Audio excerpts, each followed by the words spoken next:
산화와 환원에 대해서 배워보도록 하겠습니다. 산화와 환원, 산화와 환원에 대해서 배워보도록 할게요. 자, 산화와 환원은 동시에 발생하며 한 물질이 산화가 되면 다른 물질은 환원이 됩니다. 자, 산화는 쉽게 생각하면 산소를 얻는 반응이다. 산소를 얻는 반응이다 라고 생각해 주시면 되고, 환원 반응은 산소를 잃는 반응이다 라고 생각해 주시면 됩니다. 자, 반대로 산화 중에서 전자와 수소를 잃게 되면 산화 반응이 일어났다고 하는 것이고, 환원 반응은 반대로 전자와 수소를 얻는 반응을 환원 반응이라고 합니다. 자, 또 이렇게 보면 헷갈릴 수가 있기 때문에 수질 환경 기사에서 많이 출제되는 반응식으로 한번 예를 들어 볼게요. 6개의 CO2와 6개의 물이 반응하게 되면 어떤 반응이 일어나게 되냐면 광합성 반응, 즉 이때 빛이 들어가서 C6H12O6, 이건 포도당 글리코스였고, 이때 6개의 산소가 발생되죠. 자, 이때 이산화탄소가 포도당으로 변화하는 순간, 자, 어떤 게 더 추가됐죠? CO2에서 수소가 추가되었습니다. 자, 수소가 아니죠? 수소죠, 수소. 자, 수소를 얻게 되었기 때문에 이산화탄소는 환원이 되었구나 라고 보실 수가 있겠죠. 이해되시죠? 왜냐하면 수소를 얻었기 때문에 또한 산소도 잃었죠. 12개에서 6개로 바뀌었으니까. 자, 그 다음에 물은 어떻게 변하는지 볼게요. 물은 지금 수소를 잃었습니다. 자, 수소를 잃게 되면 산화 반응입니다. 산화 반응. 따라서 이때는 산화 반응이 일어났다 라고 볼 수 있는 것이죠. 자, 쉽죠? 자, 추가적으로 산화제와 환원제에 대해서 한번 알아보도록 하겠습니다. 산화제와 환원제 대해서 한번 보도록 할게요. 산화제는 일상생활에서 한번 보도록 하겠습니다. 자, 여러분들이 가끔씩 체할 때 먹는 소화제가 있습니다. 자, 이 소화제는 소화제 자체가 소화되는 것이 아니라 우리의 소화를 돕는 게 소화제입니다. 마찬가지로 산화제는 그럼 뭐겠어요? 다른 물질에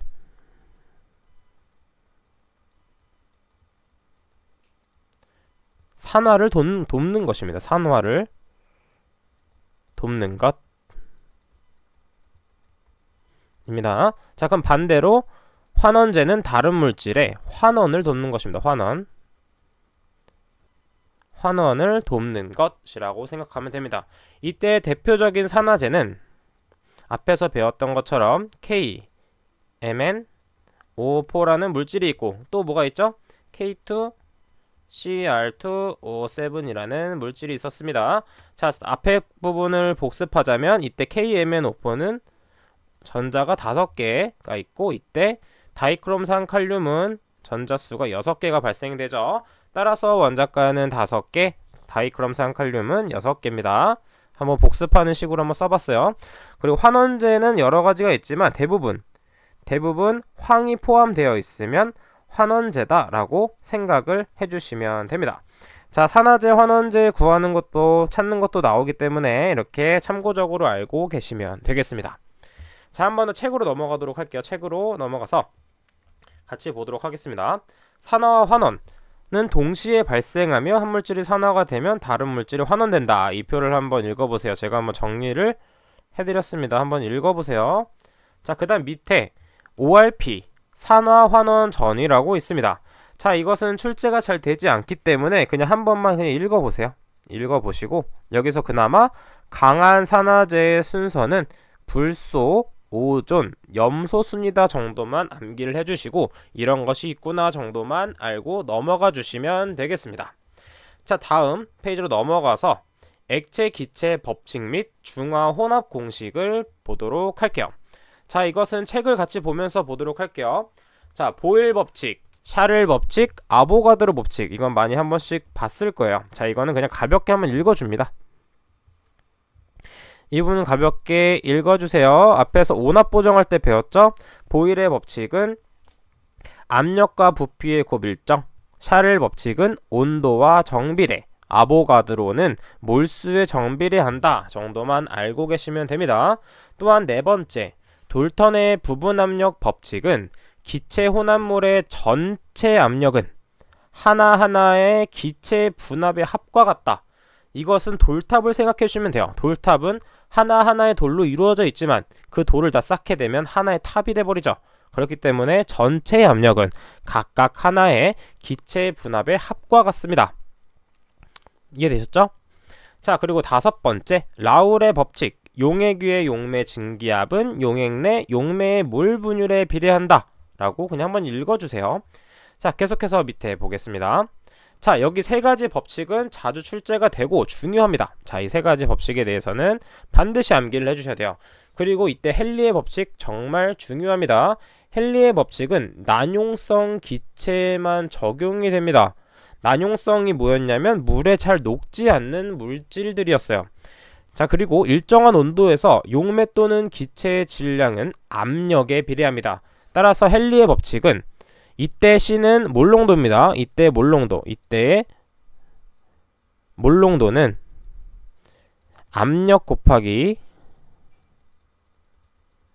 헨리 상수로 구할 수가 있어요. 자, 이때 이 계산 문제보다는 난용성 기체의 종류에 대해서 많이 나오게 됩니다. 헨리 법칙에 적용되는 물질은 H2, O2, N2, NO, NO2, CO, CO2입니다.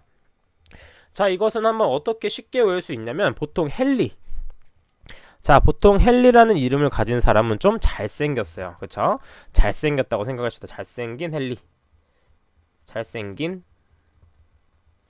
헨리를 보게 되면 잘생기거나 이쁜 사람들을 보면 어떻게 되죠? 혼이 나가버리죠. 그래서 혼 놓고 나가버립니다. 즉 HON은 혼이라고 생각해 주시면 되고 노, 그 다음에 NO2는 노, 그 다음에 코는 CO, CO2를 생각해 주시면 돼요. 즉 헨리 법칙에 적용이 되려면 너무 잘생겼기 때문에 혼 놓고 나가버린다. 즉 H2, 수소, 산소, 질소, 일산화질소, 이산화질소, CO, CO2 등이 이것들이 난용성 기체이다 라는 거 암기를 반드시 해주셔야 됩니다. 정말 중요한 부분이었어요. 자, 그 다음 두 번째, 게일-이삭의 법칙은 화학 반응에서 기체의 부피는 간단한 정수비로 나타낸다. 복습 겸 한 번 더 보겠습니다. 간단한 정수비 포도당으로 보도록 할게요. C6H12O6은 6개의 산소와 6개의 CO2 그리고 6개의 H2O가 발생이 되죠. 자, 이렇게 간단한 정수비로 나타냅니다. 복잡한 정수비로 나타내지 않아요. 그리고 정수가 뭐예요? 정수가 분수가 아닌 수를 정수라고 하죠. 까먹으시면 안 됩니다. 가끔 이제 분수가 나오긴 하지만 웬만하면 정수비를 사용한다 라고 생각을 해주시면 되겠습니다. 그리고 세 번째, 그레이엄의 법칙은 기체의 평균 이동 속도는 기체의 분자량의 제곱근에 반비례한다. 이때 제곱근은 무엇이냐면 분자량의 루트를 씌운 겁니다. 루트, 즉 2분의 1제곱을 한 건데, 그래서 기체의 평균 이동 속도는 루트 mw분의 1로 표현할 수 있다라는 거 꼭 체크를 하고 넘어가 주시면 되겠습니다. 자, 다음 페이지로 넘어가도록 할게요. 정말 중요한 공식들이 적혀 있습니다. 자, 2번 혼합 공식에 대해서 한번 보도록 할게요. 자, 이때 혼합 공식은 하천과 폐수가 합쳐졌을 때의 농도 계산에 많이 사용되며, 이때는 그때 Q1분의 Q1 플러스 Q2분의 C1 곱하기 Q1 플러스 C2 곱하기 Q2인데, 이때 Q는 유량이며 이때 C는 농도 혹은 pH, 온도 등에서도 적용이 된다는 거 같이 꼭 암기를 해주시고, 이 혼합 공식 정말 중요합니다. 반드시 노트에 정리해 주셔서 암기를 해주셔야 돼요. 자, 이게 노트는 항상 옆에 두고 모를 때마다 정리를 항상 해주셔야 됩니다. 자, 그러면 이렇게 보면 또 이해가 안 되기 때문에 한번 이 문제를 통해서 보도록 하겠습니다. 문제를 풀어보도록 할게요. 어떤 도시에 유량, 유속, BOD가 이런 정도의 하천이 흐르고 있습니다. 이렇게 하천이 줄줄줄줄 흐르고 있습니다. 하천이, 그림을 제가 잘 못 그려서 하천이 이렇게 흐르고 있는데, 이 하천에 공장 폐수가 유입되고 있어요. 공장 폐수는 나쁜 거니까 빨간색으로 보겠습니다. 공장 폐수가 줄줄줄줄 흐르고 있습니다. 자, 이때 하천수와 공장 폐수와의 합류 지점에서의 BOD는 무엇일까요? 이때는 혼합 공식을 사용하는 것입니다. 이때 하천의 유량은 몇이었냐면 하천의 유량은 파란색으로 봤을 때 하천의 유량은 4.2 미터 세제곱 세크였고 이때의 BOD 농도인 C1은 7 mg per 리터입니다. 자, 폐수는 나쁜 거니까 빨간색으로 한다고 했어요. 이때 폐수의 유량은 Q2는 25.2 미터 세제곱 per 미니트, 이때는 분 단위를 뜻하고 이때의 BOD 농도는 엄청 높네요. 500, 엄청 더러운 폐수입니다. 밀리그램 per 리터입니다. 자, 이때 중요해야 될 중요한 점은 뭐냐면 제가 앞에서 환경공학의 기초에 설명드렸던 것처럼 단위를 맞춰주셔야 됩니다. 만약에 미리그램과 미리그램은 일치하기 때문에 변동시켜 줄 필요가 없는데 지금 중요한 것은 초단위와 이 분단위를 맞춰주시는 게 중요합니다. 자, 저는 초단위로 한번 맞춰보도록 할게요. 이때 Q2 부분을 보겠습니다. Q2. 자, 이때 미니트 1분은 60초기 때문에 단위 환산을 이용해서 계산을 하게 되면 미니트와 미니트가 소거되어 0.42m 세제곱 per sec라는 것을 구할 수가 있죠. 즉 하천의 유량보다는 공장 폐수의 유량이 좀 더 적네요. 자, 이렇게 단위를 맞춰준 후에 공식에 대입하시는 게 중요합니다. 자, 이때 첫 번째 Q1은 4.2, Q2는 0.42, 그때의 농도는 7, 폐수의 농도는 500이므로 이걸 계산하게 되면 51.82mg per 리터가 나오게 됩니다. 자, 여러분들은 이걸 지우고 한 번씩 더 풀어보셔야 돼요. 제가 수학 강사도 하고 있는데 이때 문제를 같이 풀었다고 해서 자기 문제가 되는 것이 아닙니다. 이걸 지우고 여러분들께서 한번 직접 풀어보셔야 됩니다. 아셨죠? 자, 세 번째 넘어가도록 할게요. 중화공식입니다. 중화공식은 어떤 물질을 섞었을 때 이게 중화가 됐다를 알 수 있는 공식이므로 이때는 노르말 농도를 사용합니다. 몰 농도를 사용하는 것이 아닌 노르말 농도를 사용한다는 거 정말 중요해요. 그렇기 때문에 이 가수를 구하는 게 정말 중요합니다. 즉, 첫 번째 산의 노르말 농도 곱하기 산의 부피는 염기의 노르말 농도 곱하기 염기의 부피 한 것과 같습니다. 자, 또 이렇게 보면 무슨 소리인지 잘 모르겠어요. 그리고 이것은 중요한 공식이기 때문에 이것도 노트에 정리를 해주시면 되겠습니다. 자, 그럼 이것도 마찬가지로 문제를 한번 풀어보도록 할게요. 자, 36%의 염산을 가지고 1노르말의 HCl 1리터를 만들려고 합니다. 이것도 염산이죠. 다 같은 물질입니다. 이때 36%의 염산 및 밀리리터를 물로 희석해야 되는가? 염산 몇 밀리리터를. 이때 염산을 물로 희석하는 데 있어서 용량 변화는 없습니다. 자, 이때 중요한 것은 36%의 염산을 몰 농도로 변화시키는 게 중요하죠.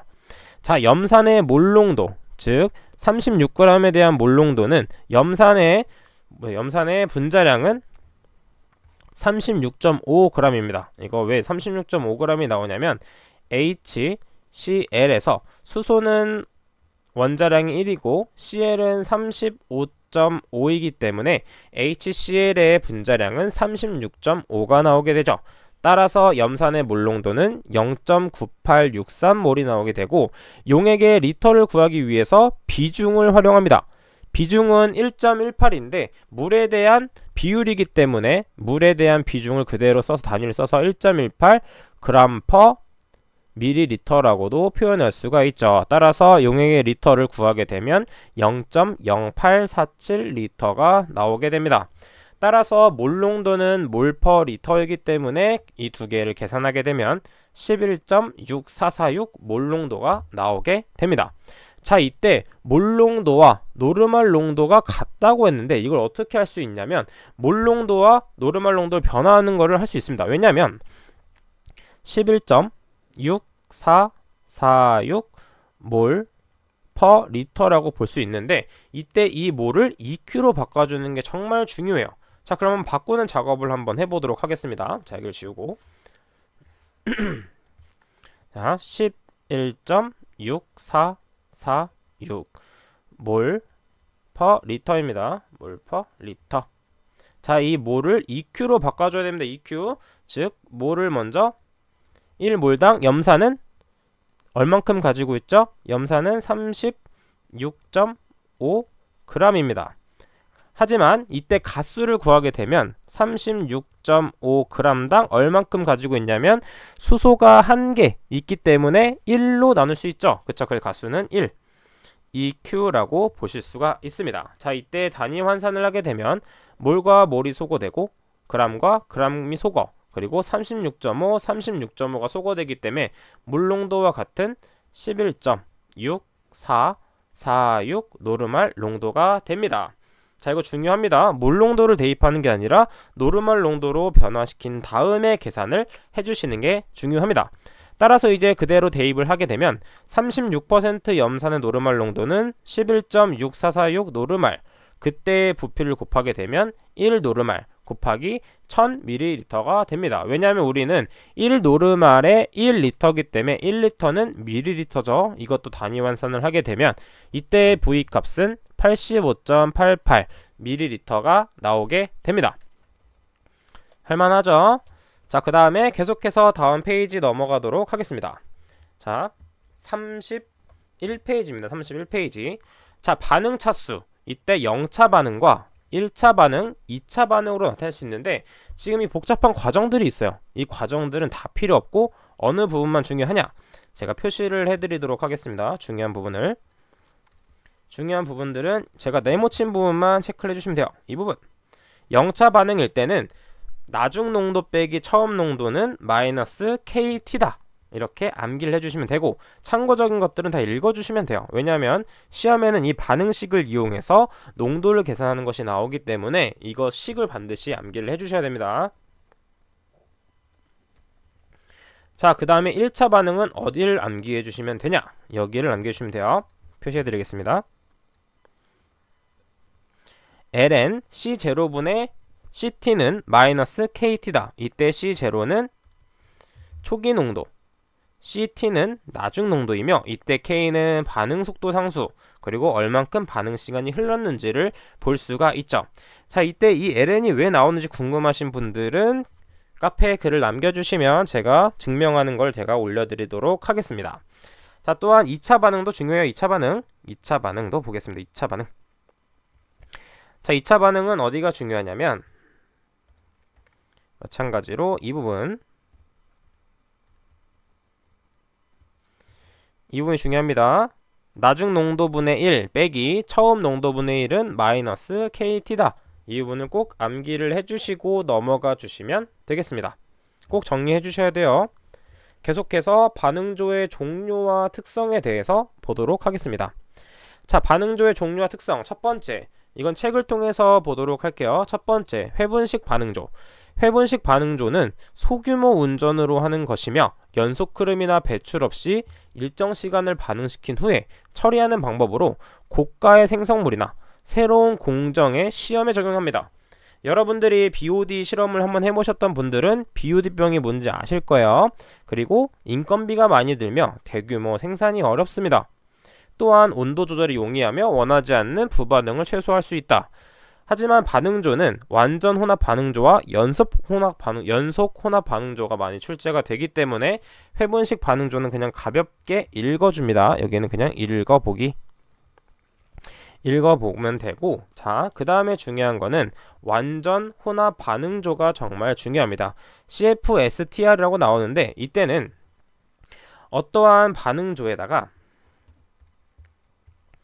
어떠한 고정적인 반응조에 물질을 투입한 후에 이때 반응 교반을 시킵니다. 교반을 시키게 되면 여러가지 반응을 할 수 있고 그에 따라서 여러가지 실험들을 할 수 있는 것이죠. 그럼 특징들을 한번 보도록 하겠습니다. 자, 이때 연속 혼합 반응조는 충격 부하에 강하고, 왜냐하면 내가 원하는 만큼 넣은 다음에 반응하고 보낼 수 있기 때문에, 하지만 완벽하게 반응이 되지 않기 때문에 처리되지 않고 밖으로 유출되는 경우가 있습니다. 단로 흐름을 일으킬 수 있습니다. 자, 그리고 운전 비용이 저렴하며 청소가 쉽습니다. 왜냐하면 연속으로 흘러오는 게 아니라 내가 쉬고 싶을 때 쉴 수 있기 때문이죠. 자, 이런 특성들이 있고 가장 중요한 건 이 물질 수지식이 정말 중요합니다. 물질 수지식. 자, 이것을 음식으로 한번 비유를 해볼게요. 자, 여러분들이 음식을 먹습니다. 음식을 맛있게 먹습니다. 축적이 음식이라고 볼게요. 음식 말고 이거를 뒤로 가서 여러분들이 배고파서 음식을 입에 넣습니다. 그게 음식이 유입이 되겠죠? 유입이 되면 일정량은 영양분으로 사용해서 몸에 흡수가 됩니다. 이게 영양분 흡수가 반응되었다라고 생각해 주시면 돼요. 영양분이 흡수가 되었다. 그래서 반응이 되었습니다. 하지만 찌꺼기는 어떻게 되죠? 그쵸? 화장실로 가서 처리가 되죠. 자, 그것들을 이제 찌꺼기를 유출로 보시면 되겠어요.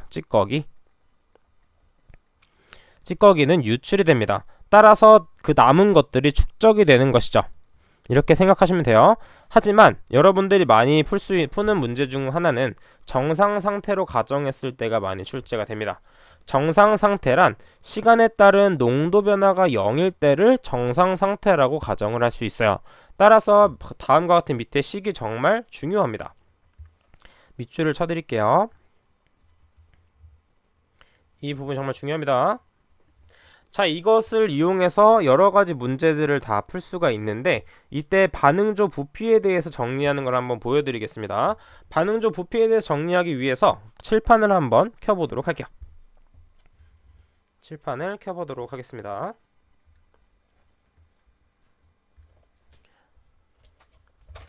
물질 수지식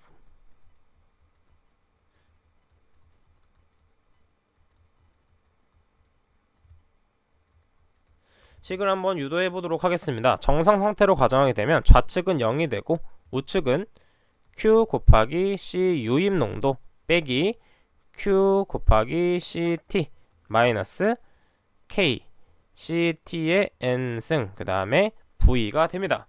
자, 따라서 이걸 계산하게 되면 V에 대해서 정리하기 때문에 V를 제외한 것들은 전부 넘겨줄게요. 하지만 여기 V 앞에는 음수가 있기 때문에 이걸 넘기게 되면 첫 번째 K CT의 N제곱 그 다음에 V는 Q로 묶이게 됩니다. Q로 묶어서 CI-CT가 되죠. 그렇죠? 그 다음에 K만 남기고 모두 넘겨주도록 하겠습니다. 나눠주게 되면 CT의 N승 곱하기 V K가 아니죠? 다시 V는 꼴로 써야 되는데 자, V는 K 곱하기 C의 T의 N제곱 그 다음에 Q 곱하기 CI-CT로 볼 수 있습니다. 이런 식으로 출제가 될 수도 있고 만약에 유출 농도를 구하고 싶다 그러면 다시 한번 이쪽에서 유도를 하게 되면 CT에 대해서 정리를 해주시면 됩니다. 자, 그러면 이때 N을 1차라고 가정할게요. N을 1로 가정하겠습니다. 1차 반응으로 가정을 하게 되면 한번 묶어보도록 할게요.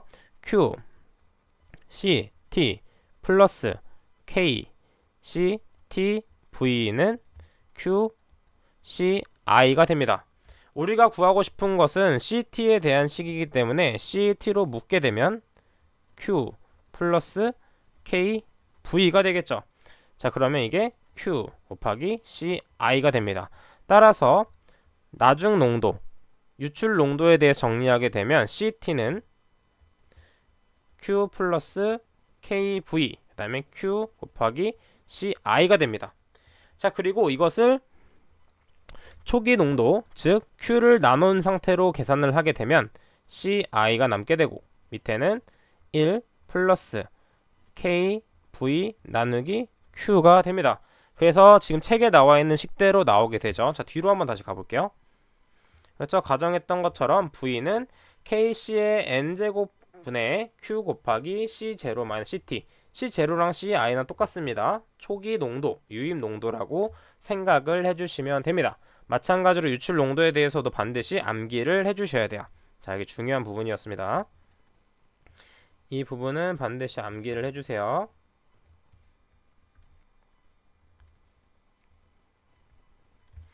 자, 그럼 계속해서 연속 흐름 반응조 PFR에 대해서 한번 알아보도록 하겠습니다.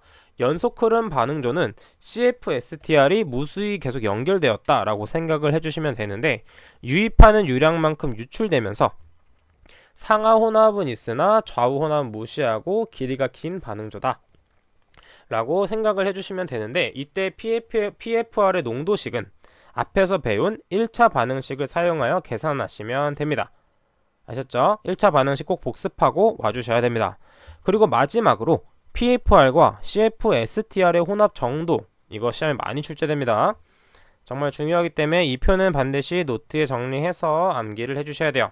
이때 쉽게 암기하는 방법이 있습니다. PFR과 CFSTR, 즉 짧은 거 먼저 쓰고 그 다음에 긴 거 쓰고, 마찬가지로 가로 세로로 쓸 때도 분산, 분산수, 모를 지수를 씁니다.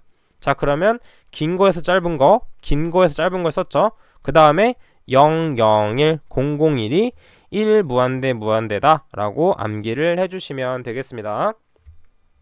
자, 이렇게 수질 환경 화학에 대해서 배워봤는데, 뒤에 있는 문제는 여러분들께서 한번 직접 풀어보신 다음에 이해가 안 된다 하시는 분들만 제가 따로 알려드리도록 하겠습니다. 자, 그럼 마지막으로 이 영상을 마지막으로 한번 총 정리에 대해서 한번 제가 적어놨어요. 앞에서 배웠던 걸 다시 한번 보도록 하겠습니다. 자, 평형상수 K는 반응물 분의 생성물로 나타내며, 평형상수가 반응지수보다 클 땐 정반응, 평형상수가 반응지수보다 작을 때는 역반응이 일어났죠. 또한 KSP는 용해도적으로 반응지수보다 클 때는 정반응이므로 침전이 안되고, KSP가 반응지수보다 작을 때는 침전이 되죠. 왜냐하면 침전이 되는 거는 역반응이기 때문에 역반응 반드시 정리해 주시고, 네 번째, pH는 14-POH라고 구할 수 있으며, pH 이때는 완충이죠. 완충 용액의 pH를 구할 때는 pKa 플러스 로그 산의 농도, 몰농도분의 짝염기의 몰농도를 대입하십니다.